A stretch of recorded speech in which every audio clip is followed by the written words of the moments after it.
Hello there, and a very warm welcome to another edition of Channels Beam. I'm Victor Matthias. Now, with the digitization of services increasing since the outbreak of the coronavirus, the need for highly secure channels to cater for the medium has become pertinent. While some experts believe adopting blockchain technology would fully secure digital channels, as is being adopted in some Western countries, others believe Nigeria has its peculiar challenges and should adopt homegrown solutions.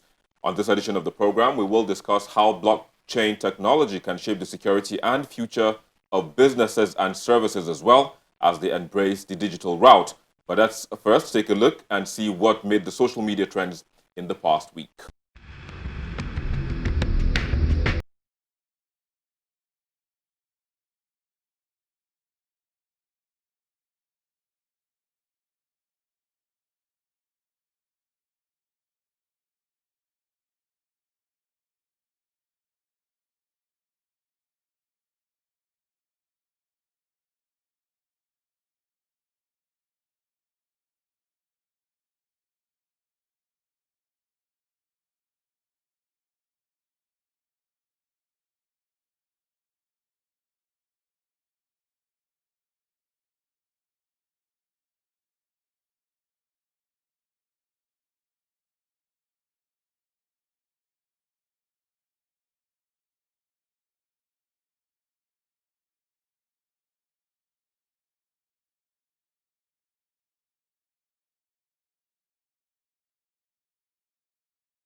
Well, there you go. Those were the trends in the past week, but you can be a part of the conversation by tweeting at us via at Channels TV, at Channels Beam, at Victor_MBIDI, and also use the hashtags Channels Beam and Blockchain Technology. But joining us to look at today's program, we have Abiodun Dabiri with us in the Lagos studio. He is a Nigerian blockchain engineer working on blockchain technology. He has years of experience in the blockchain field where he consults for businesses looking to implement blockchain technology. Abiodun currently works as an engineering manager at Essential Software Company, where he leads a team of engineers, building interesting fintech and supply chain solutions. We also have with us in our Lagos studio Ayawande Adalemo. He is a serial entrepreneur and a wireless broadband professional with 17 years of hands-on experience. He is a founder at Atmosphere, a mass market broadband company, and the lead director at Founder Institute, the world's largest pre-seed accelerator, where he is passionate and also he is passionate about startups and affordable broadband access. But we have joining us from Dubai in the United Arab Emirates, Dr. Marwani Al-Zaruni. He is an internationally recognized blockchain technology advocate. He's a keynote speaker and strategic advisor to companies and governments. He is one of the world's most highly respected voices when it comes to blockchain use cases for both governments and businesses. He is the CEO of Dubai Blockchain Center currently. It's a pleasure to have you on the program today. Nice to hear. Of course. So kickstart this conversation for us. How do you think blockchain can shape the digital future of countries, of businesses globally? Blockchain technology can bring a lot of new ideas into this space that we're currently not utilized. Mainly three things that bring value with blockchain. One of them is creating a monetary value from exchange of value over the internet, such as cryptocurrencies and the market associated and the whole ecosystem associated with them. The other value is notarization and record keeping. So a lot of countries have a challenge with, fake documents, fake identity, fake everything when it comes to paper, even fake signatures. With blockchain technologies, you can use things like digital signatures, digital notarization, and digital record keeping with, prevention of loss as well, because everyone who is on that blockchain ecosystem will have a copy of that ledger or that record. The third aspect of it, which is the newest aspect of it, which is opening a lot of doors right now, is what is called smart contracts. And with smart contracts, you can automate any kind of contract. For example, you can right now do something called decentralized finance, which anyone in which anyone can lend money to anyone else for a certain collateral. And once that collateral is once that loan expires, you can actually execute the program and return the funds to the original person. So there's a lot of other aspects of smart contracts that automation will create a huge marketplace and create a huge value for these kind of ecosystems that are independent. There's no reliance on third parties, basically. All right, I'll come back to you in just a bit to expatiate more on some of the things you said. But let me come to our participants, our guests in the studio right here in Lagos, Abiodun Dabiri, as well as Wande Adalemo. It's a pleasure to have you again on the program. Yes. So, I mean, he's talking about the global scale, but in Nigeria, how do you think businesses or even the government, can key into this burgeoning technology? Okay, thank you. Of course. Nigeria has peculiarities, lots of peculiarities. I wouldn't call them challenges or problems, but Nigeria is unique in its own way of handling things. So one of the worries that would come up is our data. If we're going to keep our data on a public blockchain that the majority of the control isn't in Nigerian hands, what's the importance of that to us? Are we going to feel safe with our data out there? So probably the best thing to do is to have our own homegrown solutions. I mean, we could still use the existing blockchain technology that have been built across the world. This technology has been tested at least for the past 5 to 6 years. It's been stable. Ethereum, for instance. We could run our own custom Ethereum solutions with the government involved, with business entities involved. Just like you have in the Nigerian government system, you have the judiciary, you have the executive, and then you have the legislature, where all these three parties play check and balance roles. That is basically what can happen in the blockchain. You can have different entities come together and check and balance each other. So Nigeria should have its own networks hosted, right, with the government, yes, within, ideally within. It's good to have the benefit of the global network, right, which is where we would create bridges to connect to those networks. Sometimes they could call them, in the technology parlance, oracles. Oracles that would connect our blockchain to the rest of the world's blockchain. But what it means then is that our own blockchain has the authority of the Nigerian government backing it. If people are capturing things like invoices now, it means that the government knows how much tax is being paid by everybody. And that really does help the government in the long run. It also means that if businesses wants to raise funds, right, they will be able to raise funds because you can see the projection of their cash flows. You can be sure that their books are audited straight away by the record keeping that they are using blockchain. So, Wande, let me get to hear from you. I mean, so he's given us like a general overview now, but if you and he made mention of how the entities of government are kind of intertwined. But if you're going to look at it, maybe the electoral system, the judiciary. I mean, how can this play a key role? Because these are perhaps one of the areas or gray areas that we're having problems with. Even the electoral system. Some are also saying that technology can come in. But in all of this, how would blockchain aid the use of technology in all of these sectors? Yeah, I think we should think of blockchain like a Google Doc that is shared, but with higher encryption. So if Victor makes changes on that document, there is a process that all of us agree. And then Biodun has to make the next change. Then one day we'll make the final change. If Biodun makes a change before one day, it becomes null and void. Now, if we can imagine that's how blockchain works, so that people who don't understand blockchain can understand how technology works. It is a trust technology. It's something that presents trust using technology. Now, there are several use cases in Nigeria that blockchain can help us solve. I don't believe in the mass adoption of blockchain technology. I believe in certain use cases, like in the judiciary as an example. So one of the things that you hear around the judiciary is that someone files a case in the court in Lagos, in the High Court in Lagos, and same person runs to Abuja to file the same case in the High Court in Abuja. And then so you have two cases for the same person running pari passu, and it becomes a confusion, and then there's debate all about it. Blockchain technology solves that. So once you file your case in the High Court in Abuja, you can no longer file that case because, like he mentioned about smart contracts, it's a contract already. And the ledger stores the fact that you've already filed this case. So the system bounces you up. You can't file that case any other place in Nigeria. In the health sector, it's a very significant application in the health sector. We have issues with our health management and health data. People don't want to give out their data. Meanwhile, we need data to understand how to improve our health management system. So people need to know that I've had coronavirus, but they don't need to know who had the coronavirus. So with blockchain, I become invincible, but my problem is visible. And the treatments I use is very visible. Visible as well. So, but I am invincible, and that's so for the medical industry, it becomes a big solution for them to have health management systems using blockchain. So you can have millions of medical records without knowing exactly who these persons are. Yeah. Now, another part of this whole thing is that revenue can now be generated. I cannot decide that I want the big pharmaceuticals to know who I am.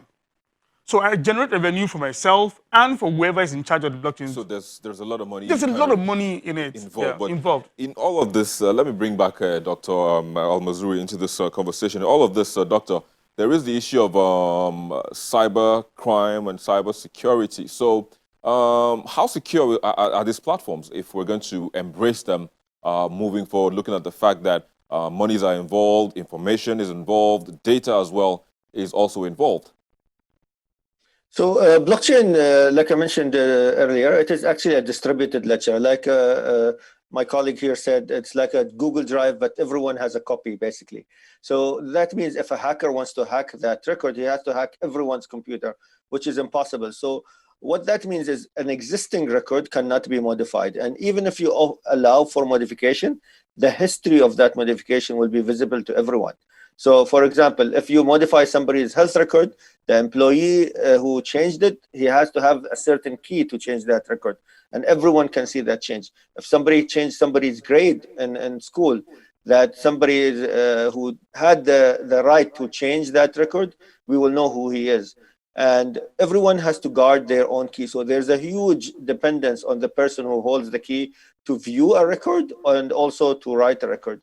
So it is much more secure than existing systems, but in a different way. It isn't. You cannot really compare, apples with oranges. You cannot compare existing security systems with what blockchain brings. But it brings a new dimension where records can be more trusted. It also brings in a layer of ambiguity, a layer of semi-anonymity, which is called pseudo-anonymous records, which means you might identify, like my colleague said, you might identify that 100 people did this test, and for example, 50% of them were positive, but who are these 50%?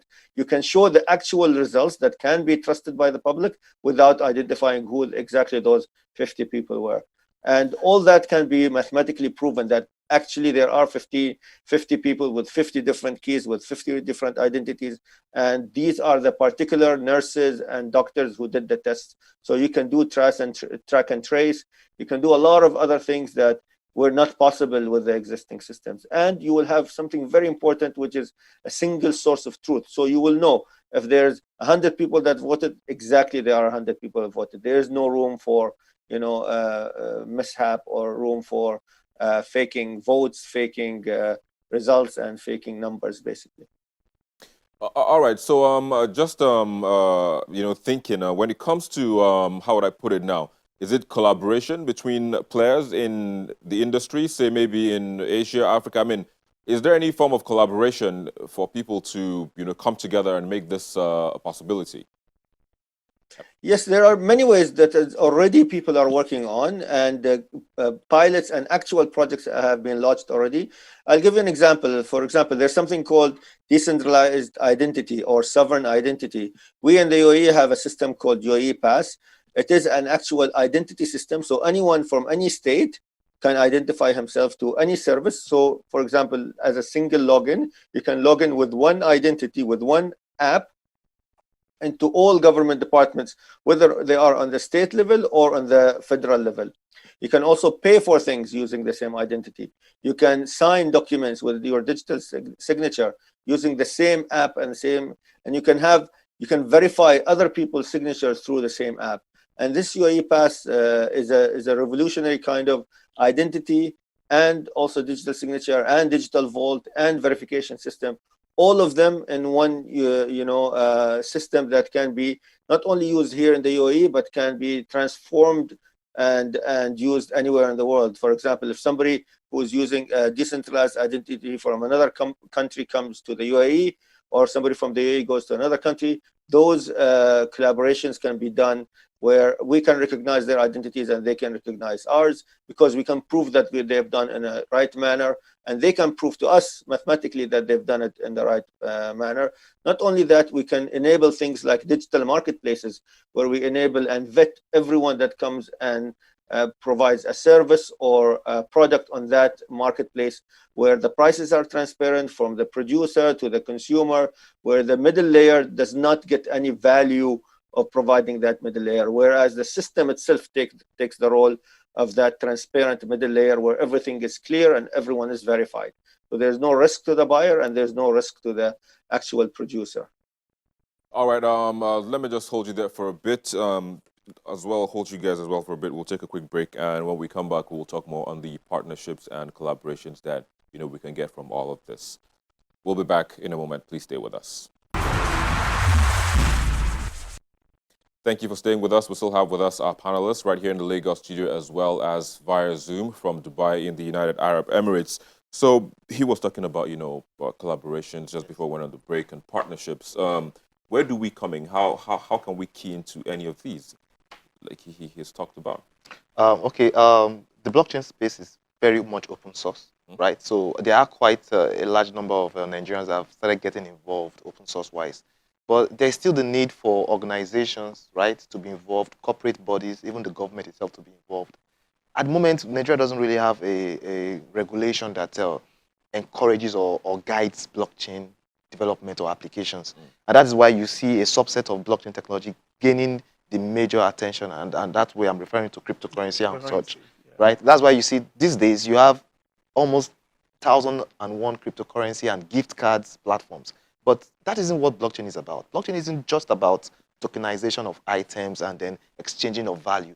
Blockchain is about trust, transparency, the immutability of the records, the fact that we don't even have enough transparency in Nigeria, for instance.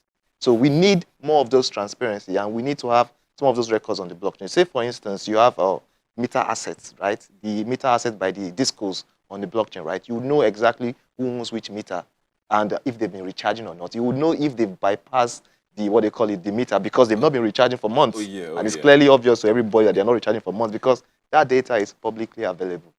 So for Nigeria, right, corporate organizations need to adopt the mentality that blockchain is here to stay, and how can they take advantage of it? The government needs to come out with regulation to support this. SEC, most importantly, SEC and CBN.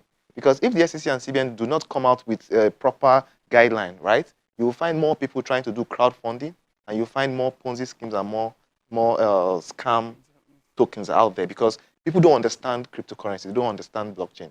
They don't know that if I have a blockchain or a cryptocurrency account, I should hold the the key, the private key to myself. I shouldn't have my keys somewhere on another platform. And till today, there is none of the existing platforms that has this custodial idea. That is to say, the key is yours. You hold your key. What they do is they hold your key for you, they manage it for you. So more or less, they're performing almost the role that your NDIC insured banks should be doing, right? So that means that very soon you might find people saying, okay, we are crowdfunding. So I think there's a lot of trouble around this thing one day. I mean, is it trouble? I think there's just a lot of things that people need to understand. Education. It's education. So it's an evolving technology. Before now, the question used to be about the speed of processing. Yes. And then the decentralized nature of it, the anonymous nature of it, makes government look at it and say, hey, we have trouble here, because governments usually want to control things for the good. So it's an evolving technology, and as it evolves, newer forks are coming up every single day. People are developing solutions around the blockchain technology. However, as it is, it actually solves serious problems. Identity theft, as an example. Right now, all I need to do to get your SIM is go to the court and get a tout on the streets to do an affidavit for me, and I go to the closest mobile operator shop around, and I say I've lost my SIM and this is my SIM number. With the affidavit, I get your SIM, and I steal your identity, because the SIM today is us. Your phone number, your bank, your BVN, everything is tied to the SIM. So once I get your SIM, That's the end. That's the end. That's stolen your identity. With blockchain technology, however, that's not going to be possible because you just can't go to any house and get an affidavit. It has to be a contract. So if you lose your SIM and you initiate a retrieval process, the blockchain activates the contract to see who are those involved, who are those who agreed to this contract in the first place. So yes, it's evolving. Yes, there's some challenges here and there, but it solves huge problems for us immediately. And of course, you cannot begin to see that it solves security challenges for us. Who is coming to my country? Who is buying arms? Who is registered to take these ammunitions? Who is in the army? Who stores these ammunitions? All of this. Isn't that going to breach national security? Because you just said who is in the army. I mean, I'm thinking like it just. So, yeah. like you said, the way technology is built in such a way that there is a public-facing part of that technology. Like someone wants to invoke the Freedom of Information Act as an example. Yeah. There's a public-facing part of it that says, oh, these are regular people we have in the army, these are their names, what they do, right? But for security classified positions, there's also a back-end facing part of it that the public will never see.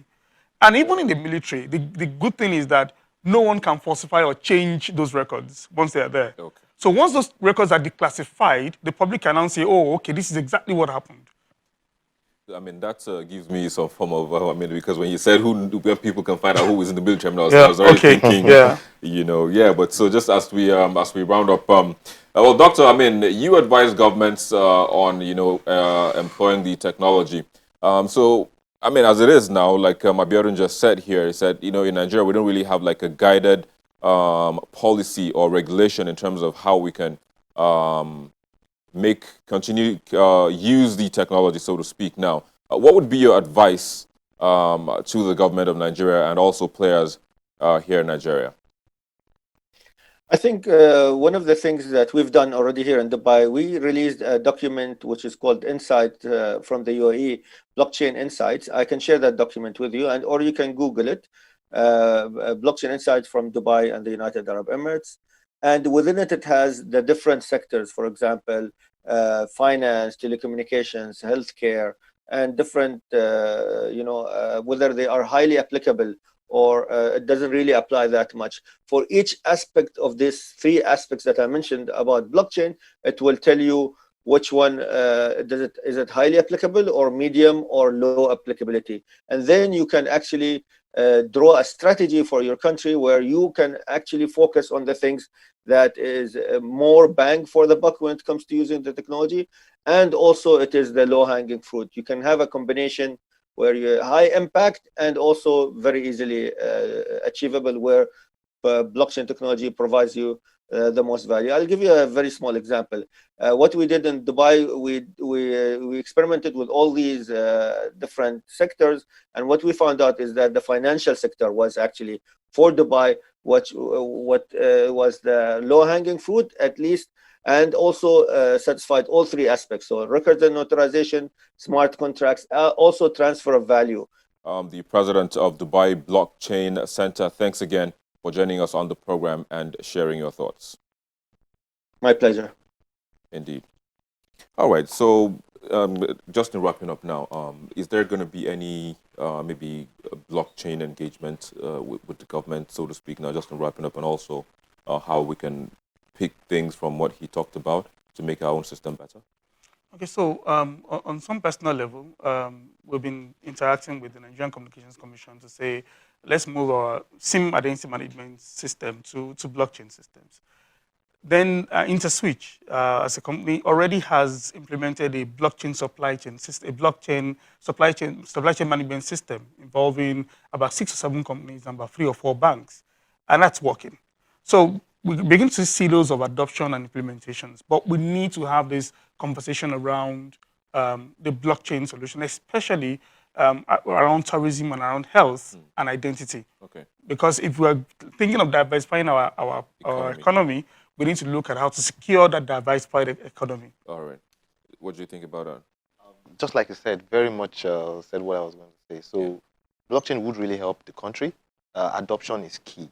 And education is important as well. I can't wait for all of that to happen. We have to say thank you for being with us on the program and sharing your thoughts. Hopefully that engagement continues. with the NCC and also other sectors to see that everything is put in place. But again, thank you for joining us on the program. Thank you. Obiodun Debere Thank you as for well having as Wande Adalimo. It's a pleasure to be Let's here. take a look at the most viewed videos on our YouTube channel in the past week.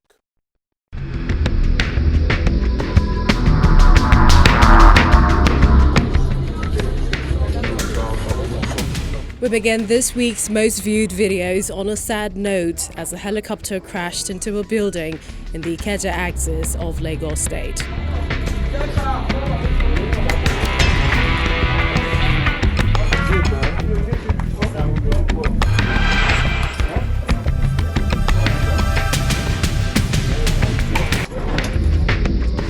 It is followed by the apology tendered to Daily Trust reporter verbally assaulted by former Minister of Aviation Femi Fani-Kayode. I disappointed myself, my family, I disappointed my friends, my leaders, those that brought me into, or really trained me and brought me into the public limelight and into public office, like President Obasanjo and so many others who I revere. I disappointed myself, so I deeply regret it. The clash between the police and IPOB members takes the third spot.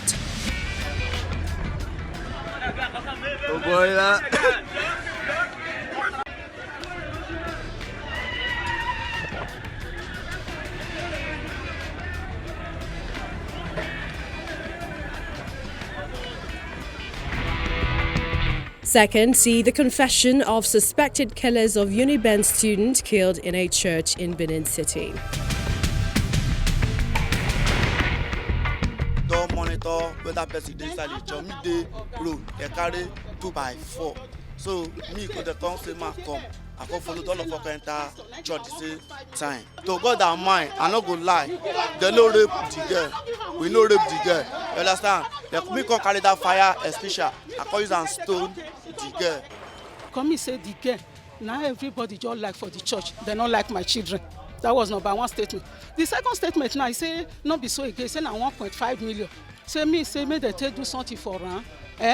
May they do something for me. May my son come be like supermarket. Waiting me they wait for. At least matter they go court now.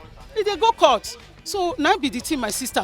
Me go give her 1 million, 1.5 million. I know nothing about it, my sister. I work my lane at DJ, so I did my community. They do community matter. I was surprised for that town hall, and police will arrest me for town hall. So they say one boy. Say now we gotta go kill the girl. Me not know the boy. I have no involvement in it at all. I'm so surprised. I only know him in the area because he stayed in the street before my street. My street stayed before the street. I have nothing to do with everything that he's saying. While the arrival of former Kano Emir to neighboring Kaduna State takes 4 steps up the charts to be the most viewed videos in the past week.